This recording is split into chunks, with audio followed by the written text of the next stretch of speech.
If kailangan mo ng malupit na impact protection, ito yung sapatos na dapat sa'yo. Anta PG7 Float. Wala akong masyadong ina-expect dito sa sapatos na to, no? Mukhang, to be honest lang, mukha siyang regular. Wala siyang carbon fiber, yung itsura niya, mukhang usual na running shoes. Huwag kayo iyak. Walang mga shank plate, mga kakaiba. Medyo in-undermine ko siya. Pero ito, unang paggamit ko pa lang, sa treadmill lang naman guys, no? Warm up lang nung mag-workout ako. Hindi nagulat na ako. Nung unang sampa ko pa lang sa skill mill namin, dito sa sprinter namin, grabe ganun pala yung cushioning nito. Grabe. Nagulat ako. Hindi, wow. Ang galing ng Anta, no? Yung PG pala, ibig sabihin niya, no? Peak gravity. So, ang galing ng foam na to. Parang mas pipiliin pa to kasi sa Adidas Boost. Ganon siya kalupit. Supportive din. Ito para akong hinihili. Parang he's taking care of me. Parang mahal niya ako. Ayaw niya ako masaktan. Ang galing. Ang galing. Sinabi ko na dati, no, sa Flame, sa mga 361 degrees, sa mga carbon plated, sa mga ratios, ang mga magagandang foam na ginamit ko sa running, parang minsan, yung mga best, no, pinupush forward nila ako, binabounce talaga nila ako forward, parang iniitsa nila ako, yun yung term ko eh. Ito parang hiniheli ako pa-forward. Hindi ako nag-joke guys. Parang kanya ina-assist forward. TLC, with care and love. Parang galon. Guys, hindi ako nag-exaggerate. Sobrang forgiving ng foam na to. Sobra yung impact protection. Parang ibang level. Ibang level po talaga.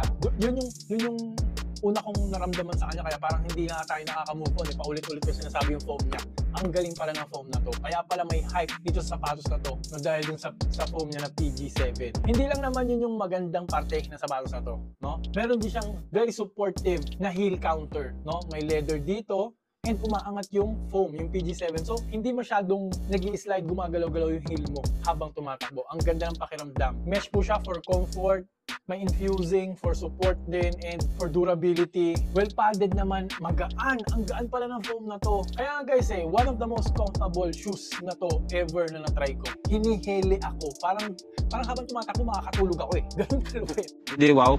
Kaya pala pangalan niya, Float? OMG. OMG, ngayon ko lang na-get. Sorry. Float po yung pangalan. Yun, nandun sa pangalan, para kang nagfo-float. And yung traction niya guys, no? A-grip technology, yung traction nito. Sobrang kapal, sobrang lalaki ng grooves, and matigas yung outsole nito, solid rubber outsole niya. So sa tingin ko tatagal din to kahit sa mga pangit na surfaces, kahit sa mga gaspang, no? So far hanga ako sa kanya. Can't wait na itakbo to lang long distance, malayo. Sa tingin ko pang long distance din to. Mga 10K, no? Panalo to. Half marathon, natakbo, recovery runs, easy runs. Galing. So, and guys kayo, no, kung gusto nyo matry ito, highly recommended naman talaga. Maglalagay po ako ng link dyan sa Yellow Basket. I-click nyo lang po yan kasi very affordable pa po siya. Yun pa yung isa sa kagandahan sa kanya, no? Abot kaya. So, click nyo na po yung link now.